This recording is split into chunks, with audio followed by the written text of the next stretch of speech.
Hello, everyone. Welcome to the Spot Real Talk. My name is Tiara, I'm Tiffany. I'm Ron. and we are here today with another recap of Raising Kanan. This is season 4, and we'll be recapping episode 3.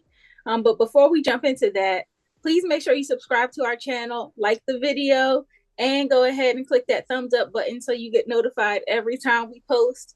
We got some great content dropping. A very special treat that I think you guys will really enjoy. So hang tight. That'll be dropping soon.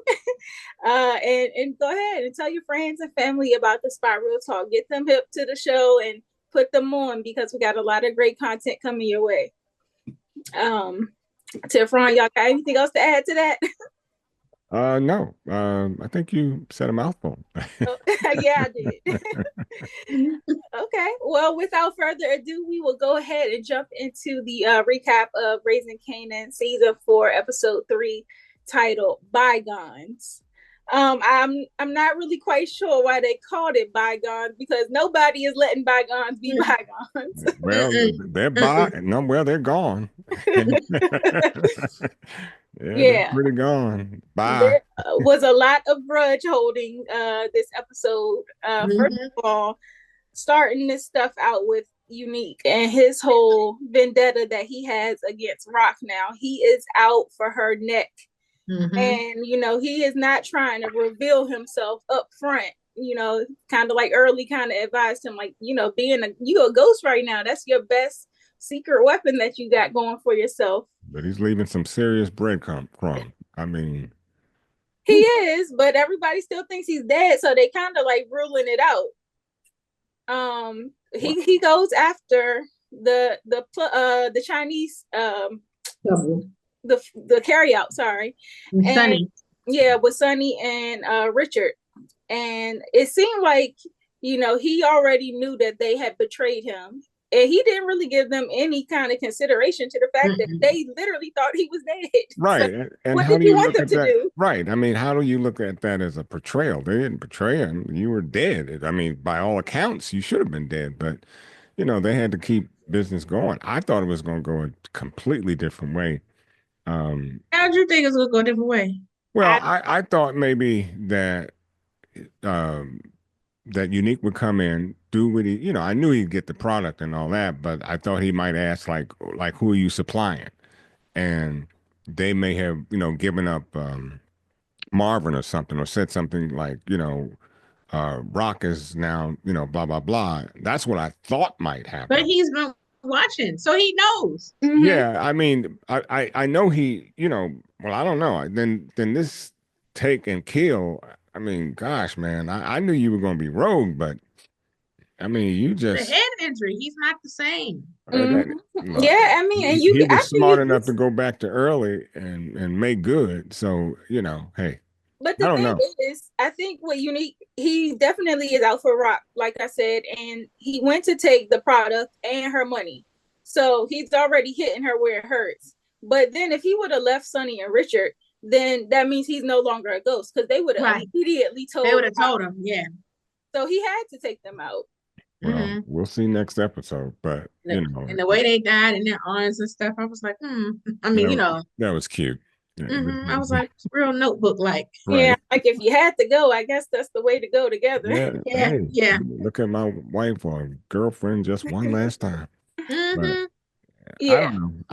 I thought it was I thought that scene was rough. I mean, yeah, no compassion, but when you brought up early, I think he gonna have to end up taking early out. Well, that's the point. You leave early around, and early really, I don't know if he has a cut card or not. I mean, can you trust early? I don't know if you can trust him or not. No, because now that we see that he cool with Marvin too. Exactly. I was like, I said he either gonna tell Marvin or Marvin might see Unique coming out of there. And you saw how he hesitated. He really didn't take that money too quickly. He hesitated. He thought about it, and so I don't know if Unique picked up on that In fact, he did, because he said, "You've been asking for this money, and now here it is. What you gonna do? Take it or For the leave it?" money. Exactly.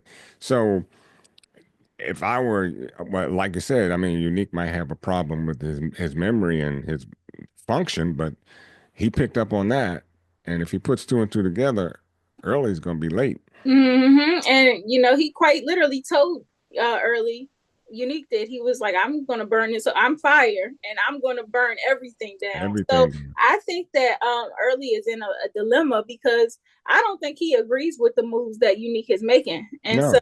Like Tiffany was saying, either he's gonna get found out by somebody seeing him, or Early gonna straight up rat Unique out that he's still alive. Yeah. And then he Yeah, asked the and I question. think He asked him about, "Did you do that? That killing you at the took them Cannon?" down like Yeah. that. Yeah.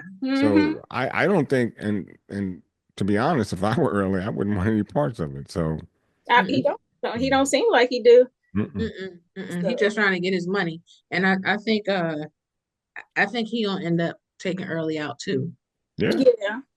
Yeah, but this whole thing with Unique killing the couple, it's created a lot of blowback for Raq because now she has to go and try to reassure everybody else in organization. Like she goes to talk to Erwin and she's like, there will be no more deaths or whatever. It's an isolated incident. Maybe it was like some kids that just got scared and killed them or something like that, trying to rob them.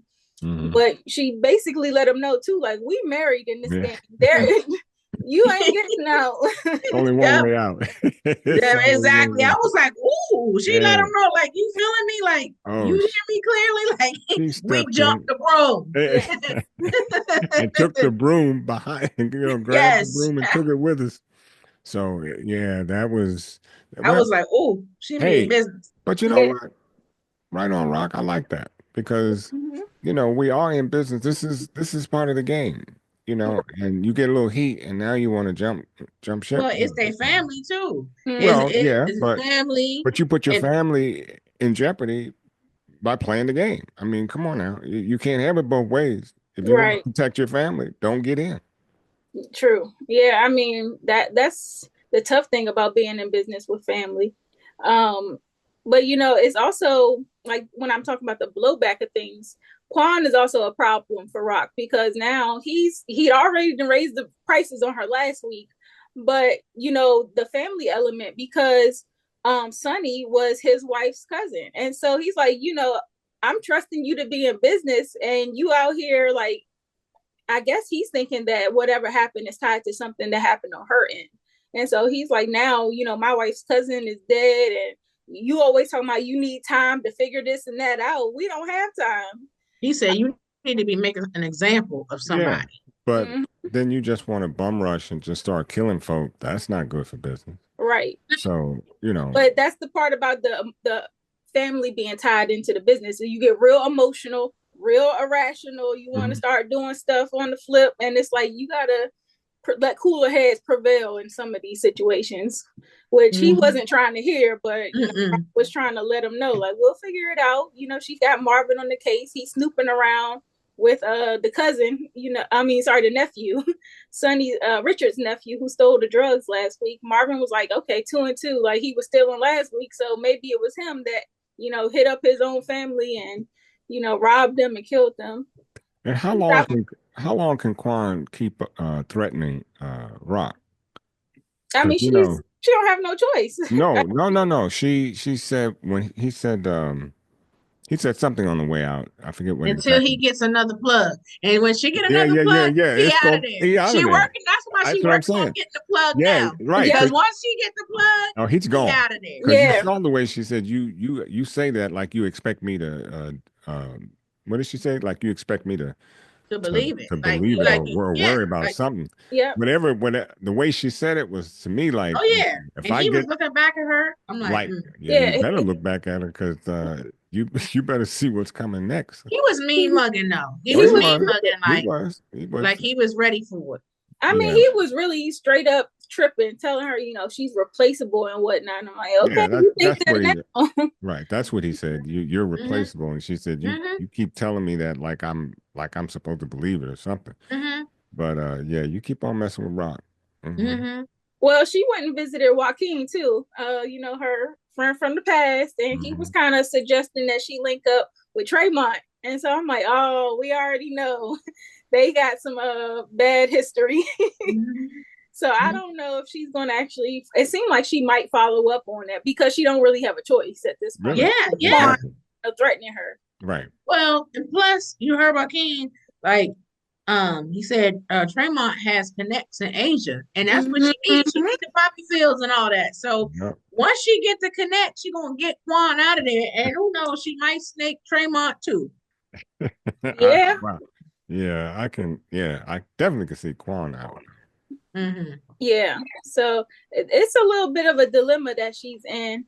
I'm still a little concerned about Marvin because he is a loose end. Raq confronted him about the information that she got from Andre, and she was like, I heard about you being spotted at Stefano's, and he kind of played it off and denied it, but he did look very worried. Oh, he lied. I mean, that was a straight up lie. Oh yeah. I guess help me understand. Well, I know. Well, I don't know. I'm trying to understand. Is it that you want to do your own thing, Marvin, with Steph, or why would you lie to her right after? And she said the people that saw you know you, and you still lied in her face, and you saw the look on her face. Well, you know what? This is where I gotta drop the spoiler. Uh-oh. I'm not gonna tell you what he said, but had a chance to talk to London Brown, aka Uncle Marv. We dropped a teaser on social media.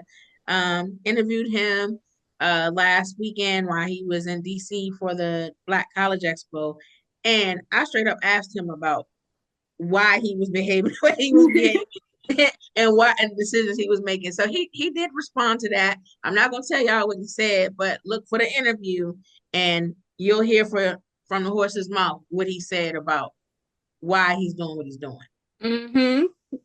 But it seems like Marvin is also having like a little bit of a dilemma because the kids are really his soft spot. Yeah. I'll say that probably as Uncle Marvin as London Brown because he really cares about the kids. But he felt bad that Sonny and Richard's daughter was going to be orphaned.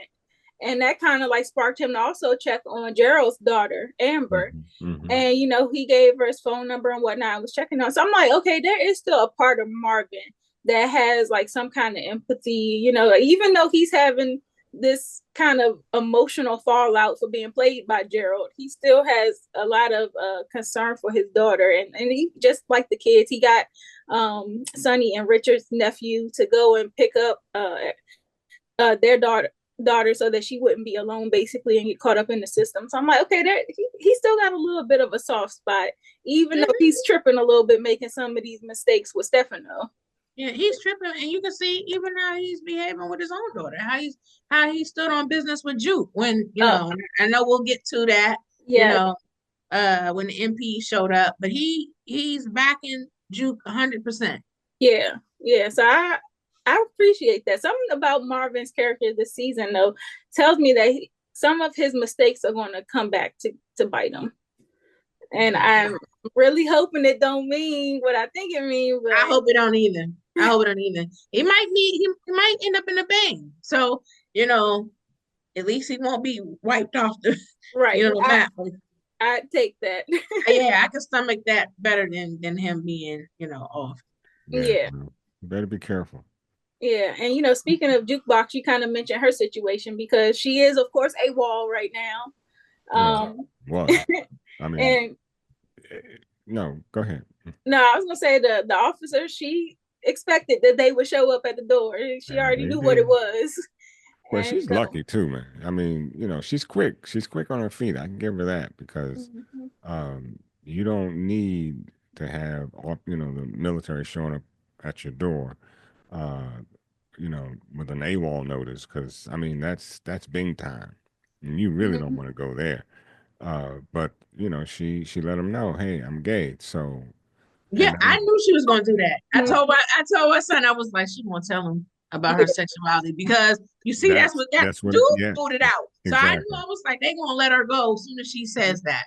But it's funny that they just took at face value, though. I mean, because if you stop to think about it, I mean that was the only way that she could avoid, any further punishment. And they just took at face value and said, okay, we'll give you um, the what do they call it? Entry level Entry separation. level separation. Yeah. So, but that was cool. I mean, hey, she's smart. Marvin said, "You're a smart girl." She keeps on her feet. Yeah, and it was, like you said, it was cool to see him back her up and support her decision. And she starts trying to pick up the pieces from here, because it's like, okay, what am I going to do with my life now? She obviously, said she wasn't interested in pursuing music anymore. We seen her throwing her butter jacket, little jersey in the trash. And then she signed up for classes, but she seemed very indecisive about which kind of courses she wanted to take. They were kind of scattered all over the place, like in terms of her interests. And so I was like, she still has some searching to do to kind of like figure her way out. Yeah, they were real job light classes. I mean, Yeah, dance and some other stuff. She's still trying to figure herself out, just like Aisha. The comment that she made to the MP, I thought she was on point when he said to her, like, you're letting your country down. They're like, oh, yeah, the she was on time with me and mine's down plenty of times. I like that clap back. She clapped back real hard. Yeah, I was like, yeah, the nerve. Yeah, but I think just to be clear though, they weren't MPs; they were officers. Because if they were MPs, that means that they had already decided that she was going to go. But they were right. Remember, well, officers, whatever. Yeah, because they said that had we sent the MPs, they don't ask questions; they just come get you and lock you up. But I've seen the MPs. Look, my cousin was one. I ain't trying to mess with them. But no, but she's fast though. She's quick on her feet. Yeah, and one thing for sure though is that she seems, happy with living in her truth. She straight up told the officer she was gay. She told Kanan, like, I'm into girls and this is what it is. It's what it is. And she seems to be making progress in terms of like her friend group too, because when she ran into an old friend from the crew that she used to steal with, they were still trying to entice her to join. Like, oh, we coming up, we making all this money as long as you don't get caught. Like, yeah, right. And she was like, nah, I'm not really with that. I'm not trying to backslide and go back into stuff that I was doing before. But she found herself over at like a gay bar and met a new friend, Mara. So I'm like, maybe she's looking. Obviously, she was hesitant to go in. She wasn't really sure about it. But once she did go into the club, she seemed like she was finding herself a good little community. She looked like a kid in the candy store. I mean, she was like, this is me. She found her people. She found her people. Yeah, so I was like, okay, well, maybe, that's helping her to lean more into who she is and what her interests are. Maybe by them living in their truth and being who they are, they can empower her to really be decisive about what she wants and who she's going to be. Absolutely. So that's that on that. But moving on to Kanan, because Kanan got a lot of stuff going on this episode. He is having this situation where first of all, Crystal bumps into Unique as she's leaving out the building. I'm like, oh snap, so Unique is actually in the building that Kanan lives in. I'm like, oh, okay, so he getting real close.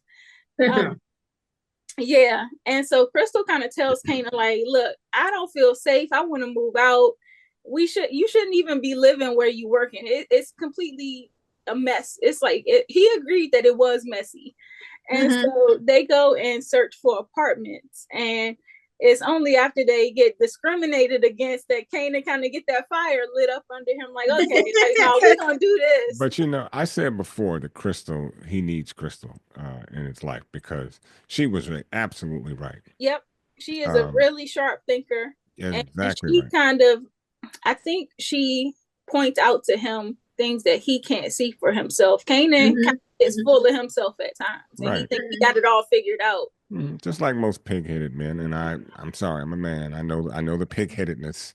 So, but sometimes we're very myopic. Sometimes we just see what we see, and sometimes it takes a good woman to make That's why See something else.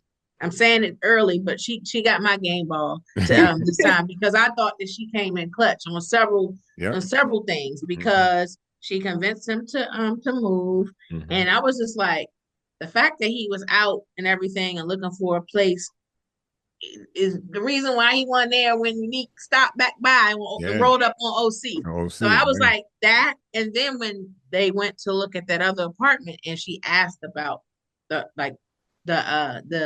deposit, like the credit check, the no refund deposit, like she came in clutch. Clutch again. So she's useful. So I was like, okay, I might have to give Crystal the game ball this episode.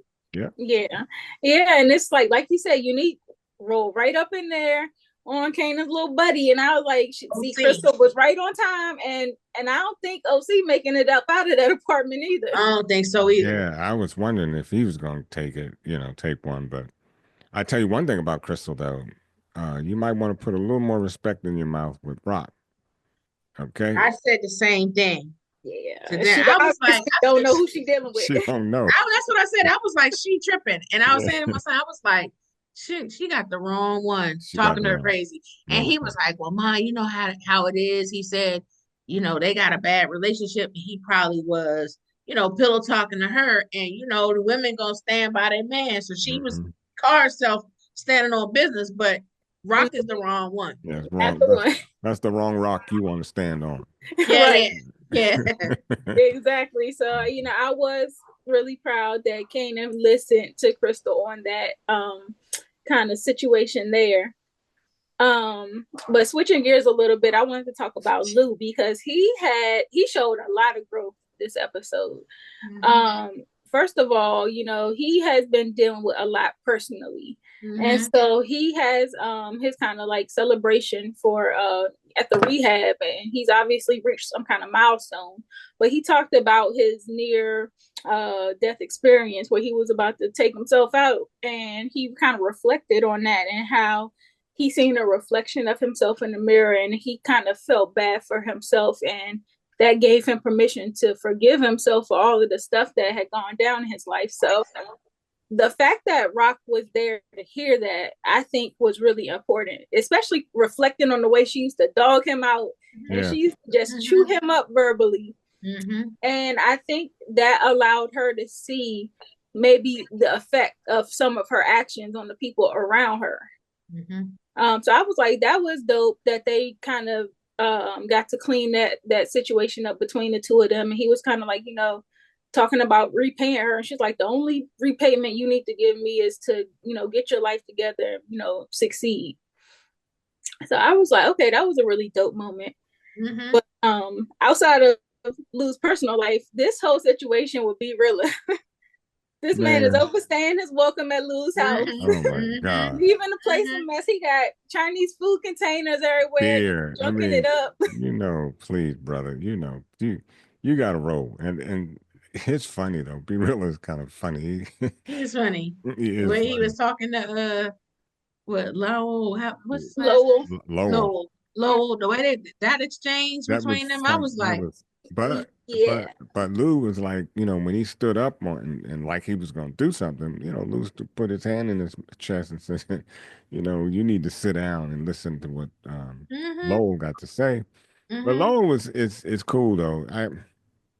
I thought maybe he would just walk out or tell them to get out, but all he wanted to be is heard. So the exchange was interesting because it does seem like B Rilla is a little ungrateful for what they've done. Like very. They got him out of jail, and obviously, based on Lowell's conversation, this isn't the first time that they've had to cover some of the legal fees for him. But he seems like he's entitled to that. Like, oh, you owe me this, and it was good that Lou was there to kind of act as like a mediator because he was keeping both of them cool.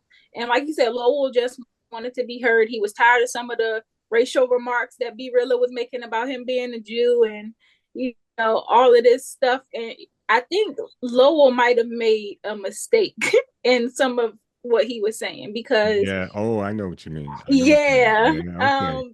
Here B Rilla is asking for money to get on his feet and to get set up so he can kind of support himself and his family.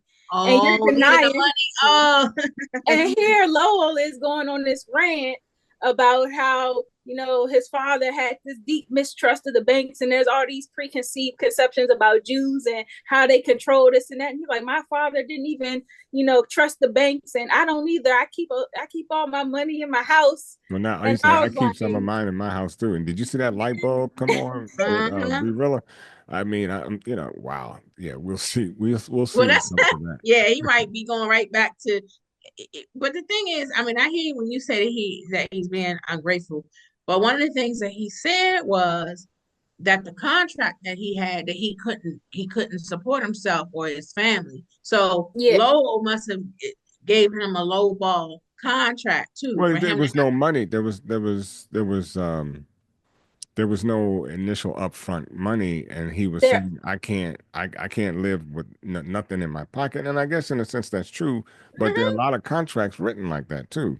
So I don't know. I kind of see it as both of them being at fault because obvious, like Lou said, the contract wasn't bad. It wasn't the worst he's seen, but he was like, it's not great either. it's not great. Mhm. Yeah. And you know, so Right. he was talking. There was like something that Lowell mentioned about how Barry Gordy was like, you know, basically lowballing all of his artists too, even worse than what Lowell had done. And so it was like this back and forth between them. But there was a mention of an advance, and apparently B Rilla blew it, and he didn't have that money anymore.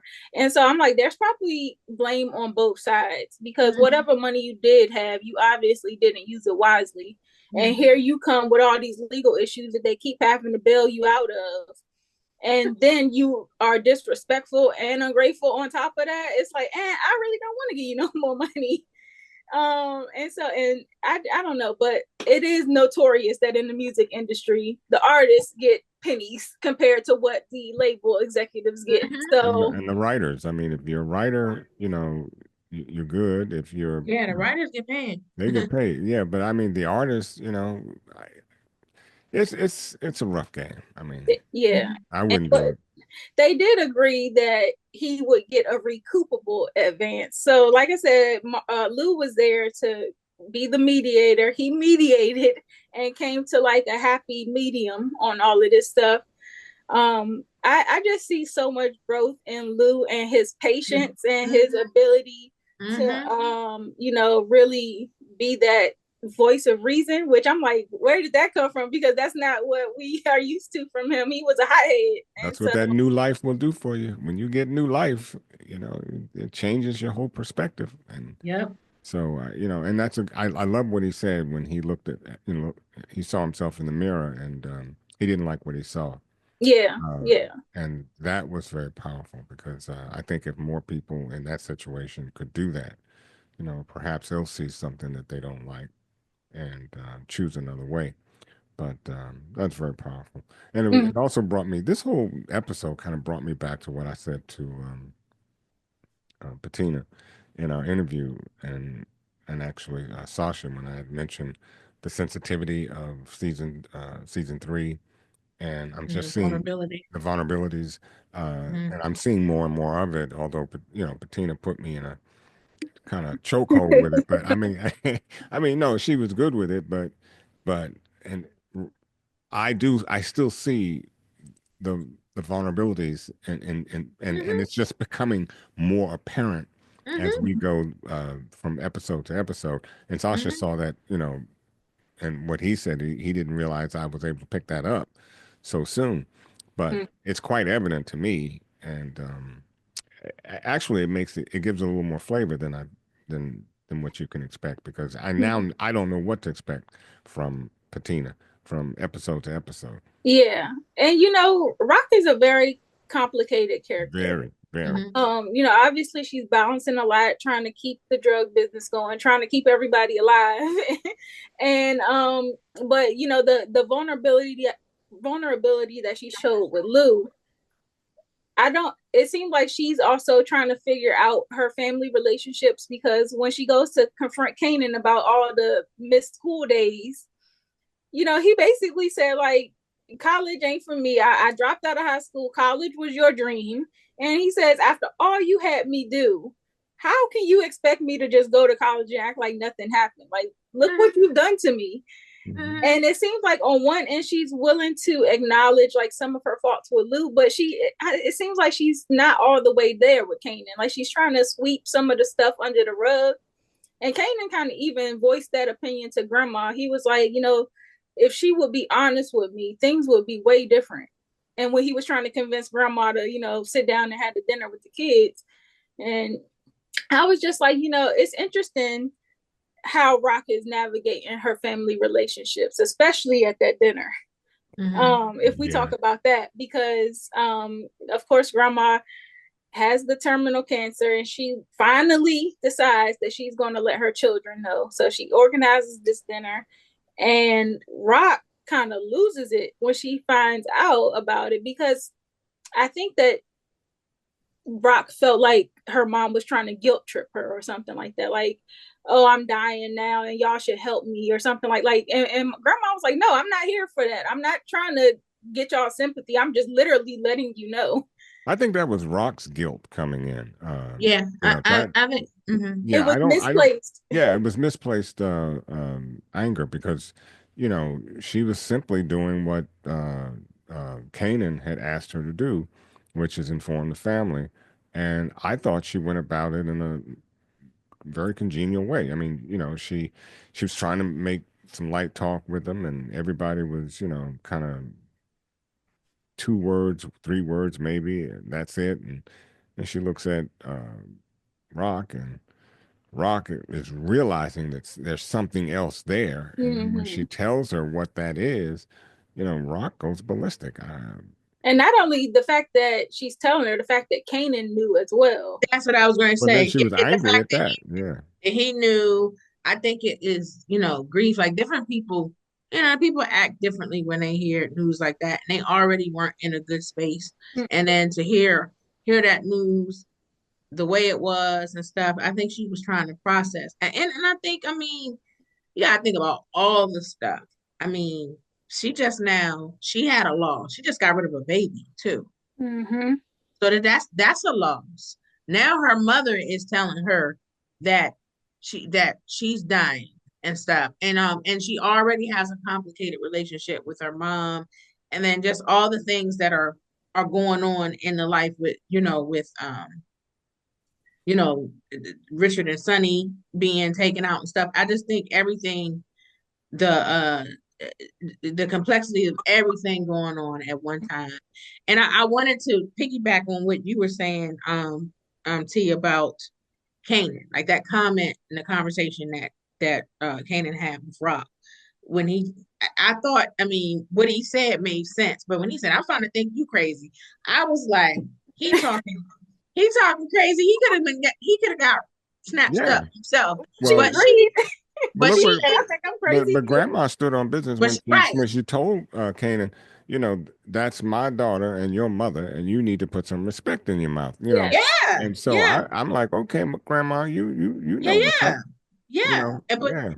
But I think she was more angry at the fact that Kanan knew, because that's when the lights just went off, and she, and I think she felt like it was a little bit of a betrayal. Like, here I am, holding this family together essentially, and I'm not one of the first person to know like some big news like this. Well, Mom knew that.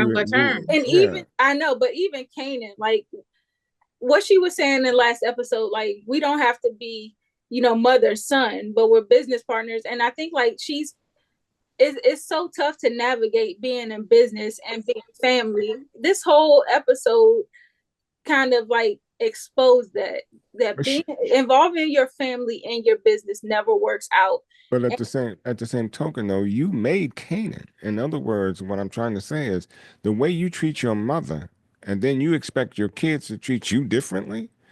Sometimes kids pick up on what you do, and you couldn't see the light with your mom, but you expect Kanan to see the light with you. So as far as I'm concerned, it's a reap what you sow. But it's also like creating this generational curse because it keeps repeating itself. But that's the point. Familial issues between mother, son, father, daughter. In the case of Marvin and Jukebox, they had their time.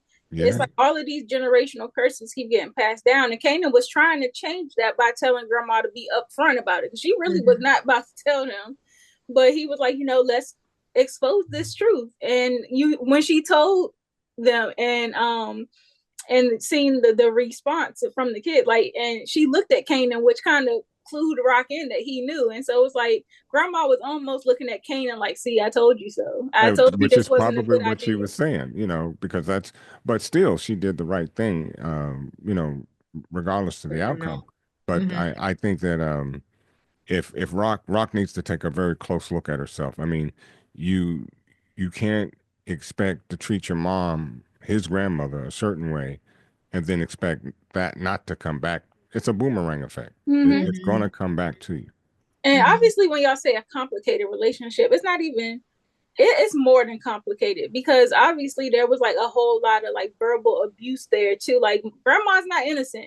No, she's no, not. grandma. We saw that. Yeah, we saw in it. the previous seasons. Right. When she saw them, it seemed like she just had her hand out all the time, like the money and stuff. And even it seemed like, because you heard Lou when she started giving the scripture, she was like, I'm on her biblical ish again. Right. And then when she said that stuff to Juke, that set Marvin off. Yeah.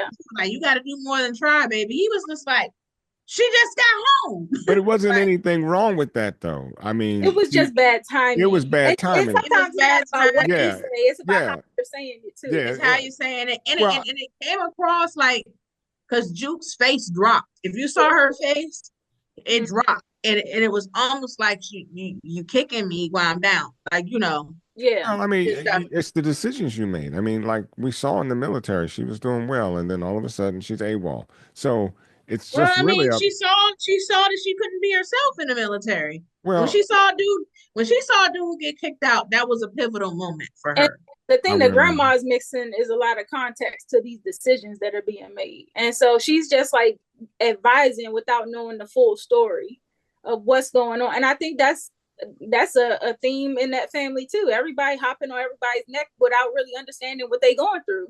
Well, here's the thing. A lot of times it's about the messenger, because if I don't rock with you, I mean, we don't have a close relationship, and you trying to advise me, you can't tell me nothing. Right. I'm not going to receive it well.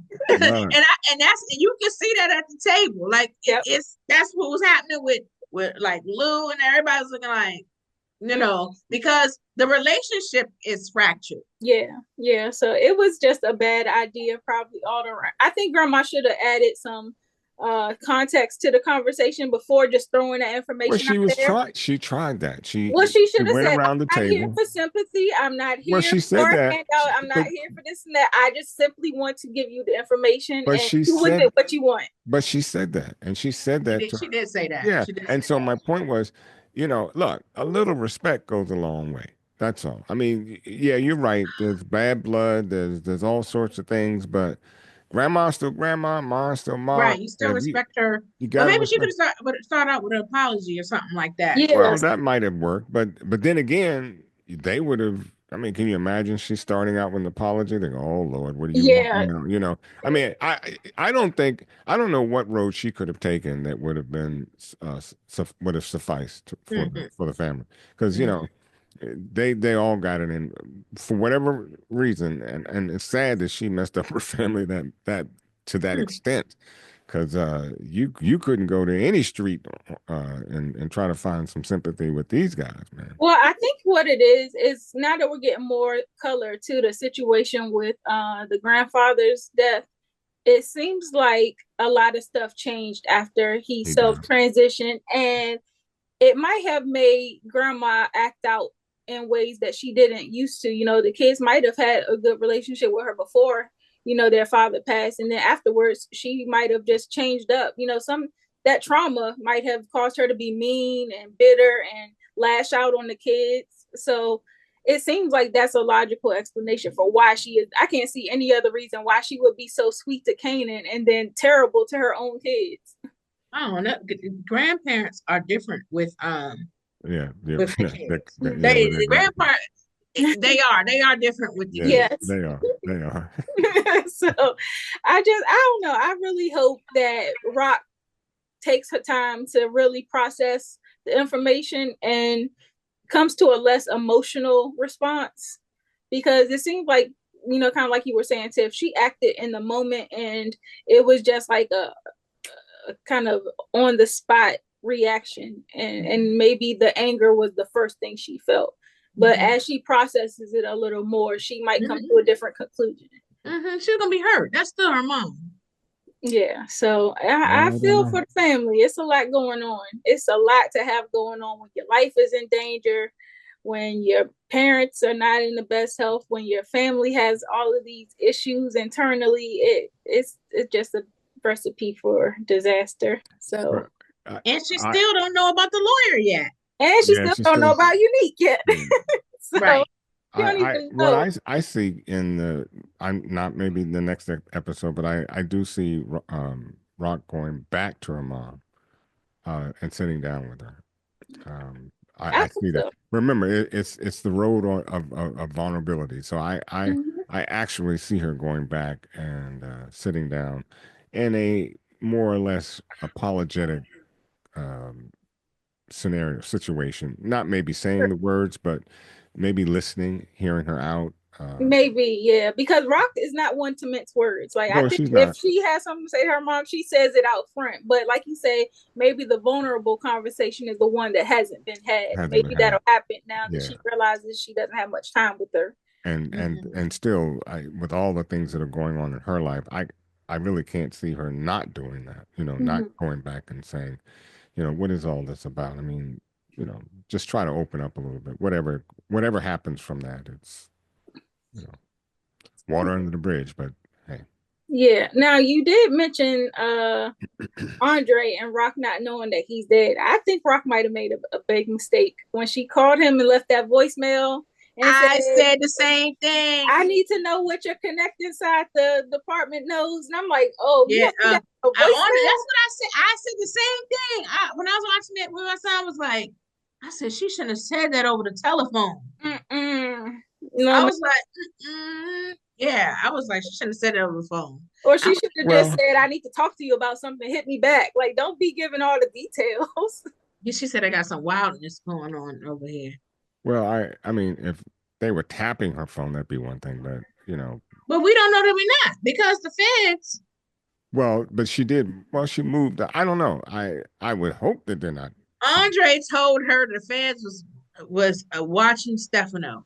Right. And that they saw her and Marvin coming from Stefano's. So, yep, they might be tapping the phone. Well, you got to get in there. So, I don't know. We'll see. And I mean, I'm sure people from his office are like, "Where's Andre? He hasn't showed up for work. Somebody gonna go and check, do a little wellness check." Yeah. And back then, you had the little answer machines. All you had to do was push a button to listen. So it's not like it was secure or anything. Yeah. So you hear, if you are the police coming into a scene and you collect the evidence and you happen to push that button and hear that, you're like, oh, so he was in bed with this drug dealer and she's asking him about this, and like, obviously they are conspiring.